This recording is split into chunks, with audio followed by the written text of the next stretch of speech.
This is SSPTV News, brought to you by Samsung Productions and the Hazleton Standard Speaker. Find out what's being done to help baby Grayson battle some of his serious health issues. Good evening and thank you for joining us at SSPTV News. I'm Ken Kara and you're watching us in HD on Service Electric Cablevision Channel 513 and in Standard Def on Channel 13. And the Samsung Productions app is a great way to stay connected with us. Here's your Tuesday headlines now from SSPTV and the Hazleton Standard Speaker. Get ready for another punch from Old Man Winter. Today looked like the calm before the storm as the National Weather Service has issued a winter storm watch for tomorrow with accumulations anywhere from 5 to 8 inches. Because of the forecast, the mayor of Shenandoah has declared a state of emergency from 2 a.m. to 5 p.m. Wednesday. All vehicles must be moved from Main Street, Route 924, from Washington to Laurel Streets and Center Street, Route 54, from White to West Streets during that time period. The West Hazleton snow ban will go into effect at 8 a.m. on Wednesday. The Parkinson's support group scheduled for tomorrow at the Health and Wellness Center is canceled, and we'll post additional weather-related announcements at facebook.com/SSPTV News, and I'll have the latest forecast later in the program. Hazleton City Council finalized the budget yesterday. The $10.4 million budget will increase the property millage rate from 4.51 mils to 5.85 mils, the first increase since 2013. The hike means that property taxes on a $100,000 home in the city would increase from $451 to $585 in 2018. Council also voted last night to hire 5 new police officers for the city, their replacements, and they will bring the city's force to 42. Pennsylvania must redraw its congressional lines. That, according to the United States Supreme Court. State Senator John Udicek explains what the decision means. The stay of a decision made by the Pennsylvania Supreme Court to throw out what they believe and what they argue is partisan congressional maps. So on the eve of the 2018 election cycle, that is going to come back to the General Assembly. The order was given that the General Assembly would have to draw new maps and get it to the governor's desk. If that does not happen, the Pennsylvania Supreme Court will draw the maps. It's a big victory for voters. It's a big victory for ending partisan redistricting in Pennsylvania. It is about empowering voters to pick their representatives in Congress rather than those, whether it's Democrat or Republicans, trying to gain partisan advantage in the congressional redistricting process. State lawmakers must deliver a revised map by Friday. The Penn State Hazleton campus has been awarded a $150,000 Invest Penn State seed grant. The money will help fund a joint program with Can Do and the Downtown Hazleton Alliance for Progress to assist entrepreneurs with starting a business. The funding will inject $50,000 per year for 3 years into the THINK program. THINK stands for the Hazleton Innovations Collaborative.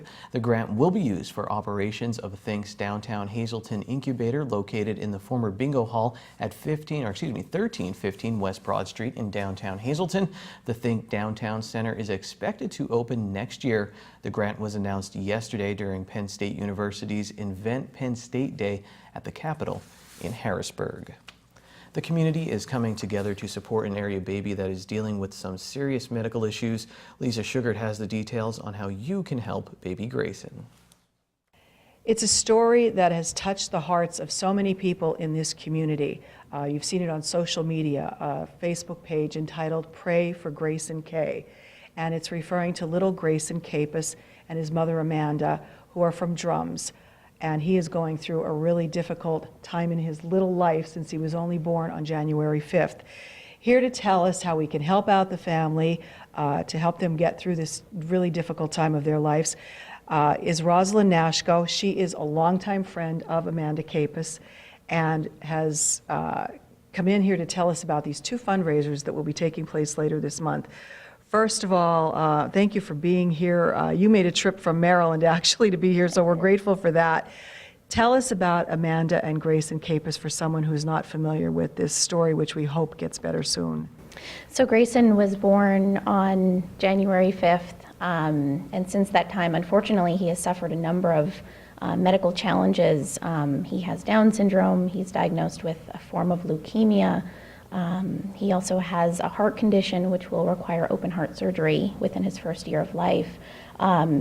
He was born in Danville, Geisinger, and life flighted to the Children's Hospital in Philadelphia, where he's been ever since, along with his mother, Amanda Kapus, and his grandmother, Ann Swalina, who've been living at the Ronald McDonald House in Philadelphia. Wow, I know. I see the posts on Facebook and that. Your heart breaks to see this. But one thing that is good is that you see so much support from the community. And enter people like you, a good friend, wants to help out. So now there are not one but two. It's like a weekend of fundraisers to help them because they're not at work right now. They have bills to pay and plus growing medical expenses. Absolutely. So we're doing a two-day fundraiser, and all proceeds will go directly to the family. On Saturday, February 24th, we'll be at Bunkers from 3 to 8 p.m. And then on Sunday, the 25th of February, we'll be at the other side in Freeland from 11 a.m. to 2 p.m. We'll be having tricky tray basket raffles, 50-50 raffles. We'll have some live music at both events. We have a local musician lined up for Saturday, and then 2 local bands at the other side on Sunday. Wild Dr. North and North of 40 will be playing, and like I said, all proceeds will go directly to the family in need. That's great. We hope people will come out for that. But right now, too, you need some help. You hope people will volunteer to donate tricky trays or gift certificates or things for that, or make financial contributions to the family. Yeah, I'm already very pleased and thankful for all the support we've received so far, but we are still accepting donations for already made tricky tray baskets, any items that could be raffled off, or gift certificates, gift cards from local businesses. Any monetary donations could go to the family's GoFundMe page. And yeah, we want people to come out and support the event and have some fun. Well, if you can help out, all you have to do is either email or call Rosalind, right? So tell them how they can get in touch with you. Absolutely. So they could contact me directly. My phone number is 570-436-0918. My email address is rrhnasko@gmail.com. All righty. So again, these events are taking place February 24th and 25th. The 24th at Bunkers, the 25th at the other side in Freeland. And there is the GoFundMe page. You can go to Pray for Gray under GoFundMe. If you Google Pray for Gray, Grey, for little Grayson. And also prayers are needed as well, because I know the family, the support is good and people making wonderful comments and praying for them on Facebook. Absolutely. And if anyone wants, more updates on how Grayson is doing, the family is operating a Facebook page, Pray for Grayson K, where they're constantly updating, how he's doing as well. Well, we hope he's doing better every day. Please tell Amanda, her mom, and to give kisses and hugs to the baby for us. Our prayers are definitely coming, and we know we have a kind group of viewers that watch us. Our viewers are fantastic, so I'm sure that they will want to help out in any way they can. So good luck, and I hope you're back here again to tell us that things are doing much better. I will be. Thank you for having me here. Our pleasure. Thanks for that story, Lisa. Ahead on SSPTV News, another delicious segment from Frankie's Pizzeria and Restaurant, plus Kent Jackson has outdoor exploring. And in sports, we chat with a former local coach who was at the Super Bowl to watch his Eagles make history. This is SSPTV News, your hometown news and information.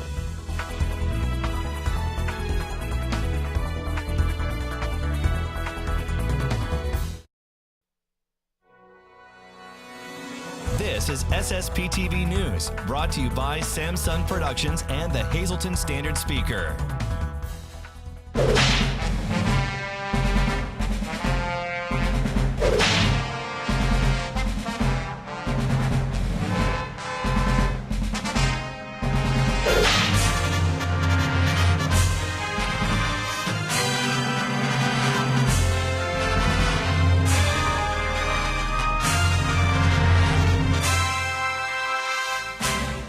Seeing a hawk perched on a porch of a home in West Hazleton reminded me the great backyard bird count is about to start. During the count over the President's Day weekend from February 16th to 19th, People all over America, and now across the globe, look out their windows and report the birds that they see. Their records help scientists gauge if populations of different species of birds are changing, if the birds are migrating into new territories, or leaving old ones as climate or food or habits change. For non-scientists like me, the count is a chance to appreciate the creatures that have lived close to home. While I haven't had a hawk land on my porch yet, since my wife and I hung up a bird feeder a few winters ago, we started watching our kitchen window like a television screen. We've seen flashes of color, the blues of jays and indigo buntings, the reds of cardinals, and the yellows of goldfinches. We spotted distinct behaviors, such as the white-breasted nuthatch. It creeps down from the top of the feeder, whereas all other birds creep up. My wife has noticed the dips that the tufted titmouse makes when flying from the nearby pine tree tops to the feeder. We've also enjoyed the squirrels, which climb upside down like a circus performer along our clothesline to reach the feeder. Thus far, they've defeated all our attempts to keep them away from the food, from squirt guns to greased poles to thorny cactus plants placed on the porch rail that they travel to reach the clothesline.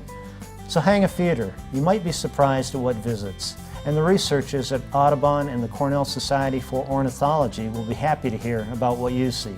To learn more or find out where to submit reports, visit birdcount.org.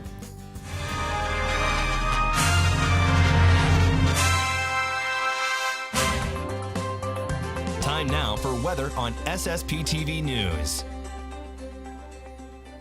Think positive, think spring, but let's get ready for another round of winter weather. National Weather Service has issued a winter storm watch for our area for tomorrow morning through the evening. And here's our forecast now from the National Weather Service. Tonight, we do have a chance of snow mainly after 5 a.m. Mostly cloudy. We'll have a low of 19 degrees, 30% chance of precipitation with little or no snow accumulation. And then on Wednesday, snow before 2 p.m., then rain, snow and sleet between 2 p.m. and 3 p.m., then rain and snow after 3 p.m. We'll have a high of 34, 100% chance of precipitation, new snow and sleet accumulation of around 4 inches. And then at night, rain and snow showers likely, possibly mixed with freezing rain, cloudy, and then it will become partly cloudy. We'll have a low of 17 degrees. Chance of precipitation is 60%, little or no ice accumulation expected, and new snow accumulation of less than ½ an inch possible. Thursday, a slight chance of snow showers before 8 a.m., mostly sunny though, high of 24 degrees, 20% chance of precipitation. Thursday night, slight chance of snow showers after 2 a.m., mostly cloudy, low of 12, 20% chance of precipitation. Friday, we do have a chance of snow after 8 a.m., mostly cloudy, high of 31, 30% chance of some snow. Friday night, a chance of snow, mostly cloudy with a low of 20 degrees. And then on Saturday, a chance of snow showers before 2 p.m., then a chance of rain and snow showers, mostly cloudy, we'll have a high of 36 degrees. Saturday night, a chance of rain and snow showers before 8 p.m., then a chance of snow showers, mostly cloudy, low of 28 degrees.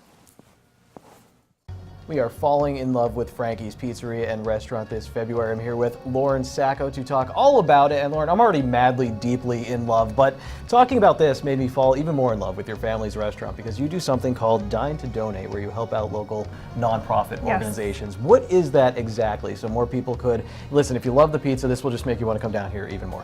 Our Dine to Donate night concept is taking off because we're looking to highlight different nonprofit organizations around town. It's very simple. We do all the legwork. You pretty much just promote your event, supply your organization and the people that want to be involved, and we set up, clean up, and provide the meal. We have done pasta nights, we have done pizza nights, we have done hoagie nights. We could do anything that your group or organization is looking to do. We can host the Dine to Donate here on site, or we could also come to where your organization is at and cater it out of there. That's pretty nice. Now, can you also do, if I want to sell cold pizza or something like that, something maybe not as involved, is that also a possibility? Sure, we do fundraising opposite of the Dine to Donate night, where we work with the area football teams, volleyball teams, where they do cold pizza, chicken pastine soup, large hot round pans of pizza, where we could have everything ready on a certain date where your group picks up, or we can do a coupon form where you have up to a year to use it just like you would use a gift card, which tends to be much easier, and then there's really no hassle the day of other than the transition of an envelope. So this is nice and easy. You make it easy for everybody, and it's great for the community. It's also great for the family here and for the business. So talk about that relationship. It's a little bit of a win-win, two-way street, because there's many people that don't realize we exist down here, and it's been 22 years. So we're looking to attack different people that may not know that we're here and get them in our door for a taste, but also give back to that organization while they're doing so. And the flip side of that is the customers that we have also participate in all the events that we do here. So people that may not know about community services for sight, for example, that have gotten a flyer in their pizza box, now come and participate in a pasta dinner to benefit that organization. You did Dine to Donate for Community Services Society. What was that like? Yes. As you're working with an organization, you care about this community, you're involved in a lot of organizations. What was it like, though, doing it for them and getting to know that organization a little I bit? do have to say, unfortunately, I really was not really aware of the Community Services for Sight. We do not have anybody close to us that does not have their vision. So when we brought up the conversation and we talked about who we want to kick it off with, I'm actually a little embarrassed because I've never thought of that group. So I contacted Lori and it worked for her, and we did it with Santa and Mrs. Claus. We did it right here. We did a pasta and meatball dinner, and it went over well. We raised $450 to them in a 3-hour span. I'm sorry, I laughed not because you didn't know what Community Services for Sight was. I thought you were saying, Kenny, that's a terrible question because I was running around helping feed people, not really being able to be at the event. But it's nice. You still got to know a little bit about the organization as well. Phone number. I mean, if people do want to do this, can they just stop in? Can they call you guys? They can stop in. They can ask for my mom, Debbie, or they could give a call here to the restaurant, 570-454-6000, or you can contact us directly through our Facebook page. So much more than the bottom line. What's not to love about that? But come down here, fall in love with the family, fall in love with the food this February as you're falling in love with Frankie's. It's for a good cause, but I didn't get any snacks at Frankie's that time. Don't worry, back to it next week. So here's our midday winning lottery numbers on SSPTV News. Pick 256, pick 3927, pick 4 2769, pick 5 47936. The wild number is 6. More Eagles celebration after the break.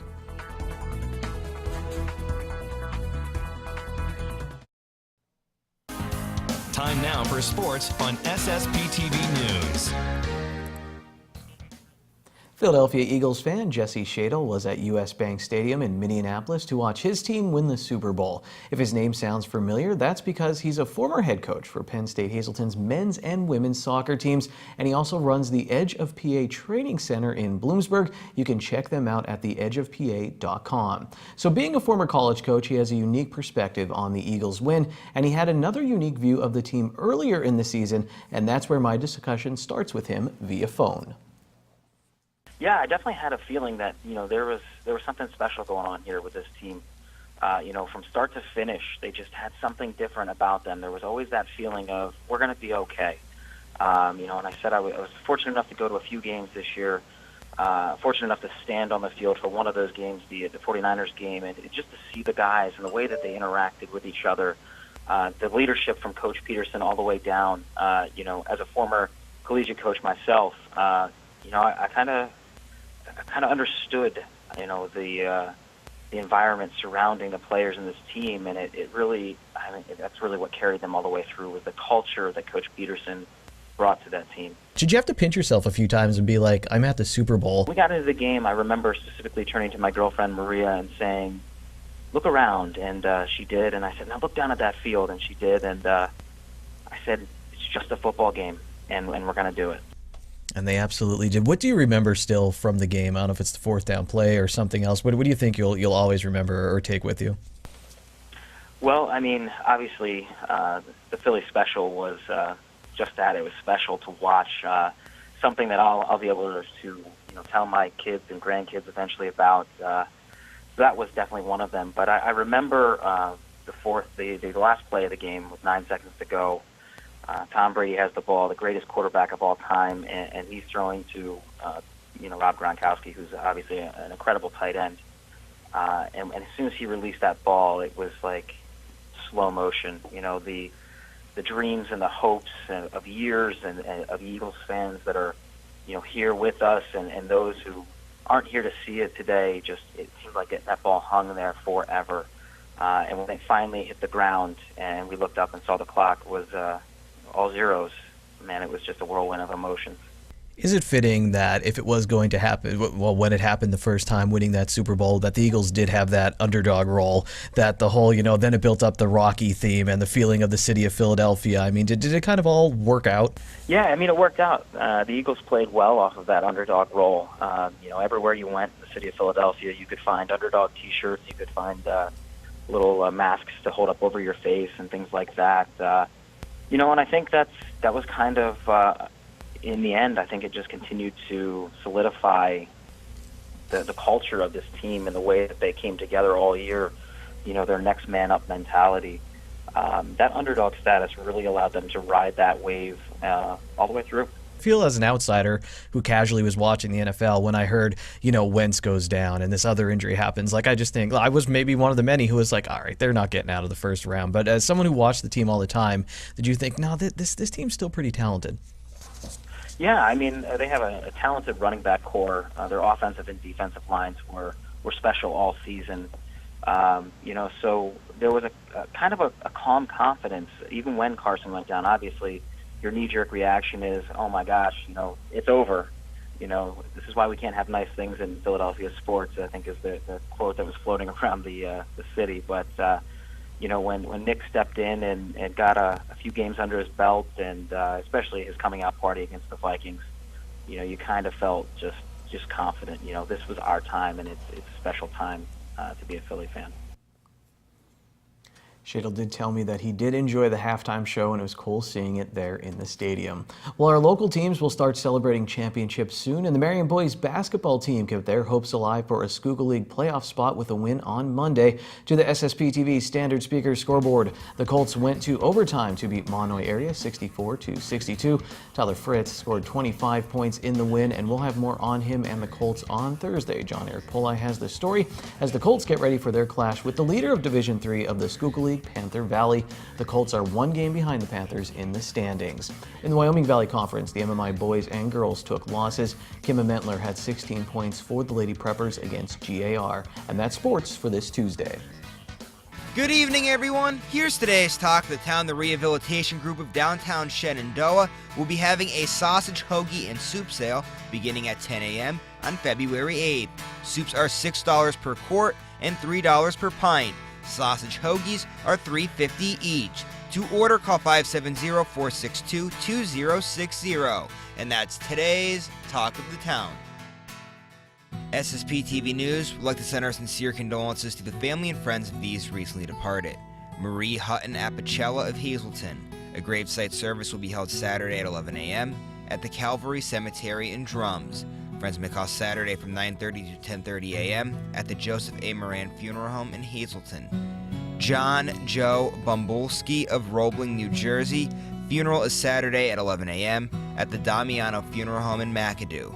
Friends may call Saturday from 10 to 11 a.m. at the funeral home. Elizabeth Hartley Doozer of Weatherly. Funeral is Saturday at 11 a.m. at the Philip J. Jeffries Funeral Home in Weatherly. Friends may call Friday from 5 to 7 p.m. at the funeral home. Ralph W. Hussey of Drums. Services will be private under the Joseph A. Moran Funeral Home in Hazleton. Joseph J. Leonard Sr. of Hazel Township. The Paul F. Leonard Funeral Home in Pittston will announce the arrangements. And Bernard C. Lesko, formerly of West Hazleton. Mass is Wednesday at 10 a.m. at the Church of St. Joseph in Hazleton. Friends may call Wednesday from 8:30 to 9:30 a.m. at the Frank J. Bodden Funeral Home in Hazleton. Attention pay-per-view subscribers! If you see your name now on SSPTV News, you can call in and win a free movie from Service Electric Cablevision.